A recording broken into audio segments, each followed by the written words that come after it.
ఇంకా కడుతూనే ఉన్నారని చెప్తారు. 20 ఏళ్ళ తర్వాత కూడా ఎవడు ఫెయిల్ అవుతా ఉన్నాడు? ఇంజనీరింగ్ ఫెయిల్ అవుతా ఉన్నారు మిత్రులారా. అందుకనే ఈ దేశంలో ఈ విద్యా విధానం ప్రవేశపెట్టింది లార్డ్ మెకాలే. ఆయన ప్రవేశపెట్టేటప్పుడే చెప్పాడు మిత్రులారా, రంగులో చెప్పాడు మిత్రులారా. అందుకనే ఈ విద్యా విధానం మారాలా, ఓ శాస్త్రమైన విద్యా విధానం కావాలి అని చెప్పేసి, ఈ దేశానికి ఉపయోగపడే విద్యా విధానం కావాలి అని చెప్పేసి మేము చెప్తూ ఈరోజు రాష్ట్రంలో ఉద్యమాలు చేస్తున్నాం. అందుకే మిత్రులారా, అంకిత భావంతో సమిష్టిగాను వ్యక్తిగతంగాను కృషి చేస్తాను. శాస్త్రీయ విద్యా సాధనకు నూతన ప్రజాస్వామిక విప్లవం ఏకంగా మార్గంగా విశ్వసిస్తూ అందులో నా వంతు కర్తవ్యాన్ని నెరవేర్చుతానని భాగస్వామ్యం అవుతానని నేను మీ ముందు ప్రకటిస్తున్నాను.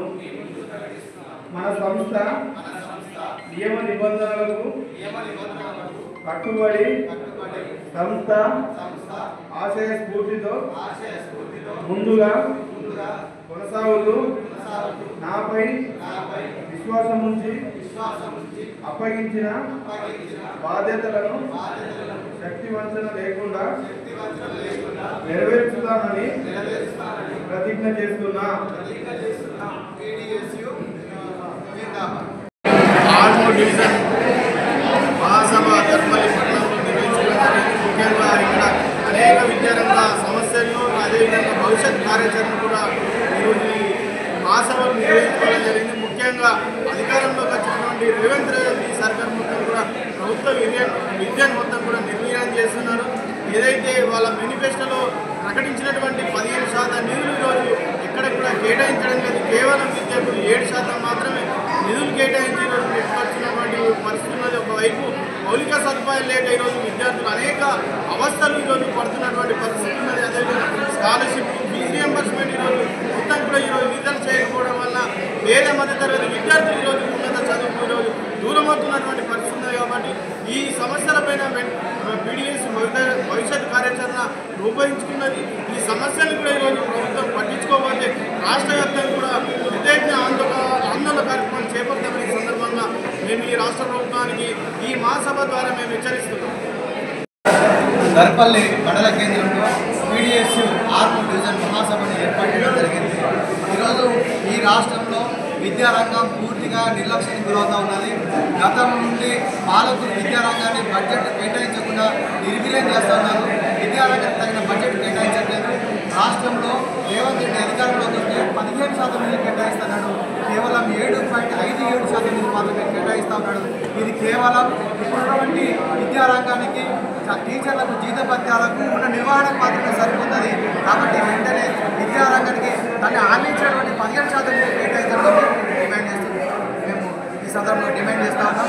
అంతేకాకుండా రాష్ట్రంలో ఈరోజు ప్రైవేట్ విద్యా సంస్థలు స్కాలర్షిప్లు రియంబర్స్మెంట్ ఇవ్వట్లేదని చెప్పేసి గత 2 రోజుల నుంచి రాష్ట్ర వ్యాప్తంగా డిగ్రీ కళాశాలలు, వృత్తి విద్యా కళాశాలలు అన్నీ బంద్ చేస్తూ ఉన్నాయి. కాబట్టి ప్రభుత్వం వెంటనే స్పందించి పెండింగ్లో ఉన్నటువంటి 9,000 కోట్ల రూపాయల స్కాలర్షిప్, ఫీజు రియంబర్స్మెంట్ విడుదల చేయాలని చెప్పేసి ఈ సందర్భంగా మేము డిమాండ్ చేస్తూ ఉన్నాం.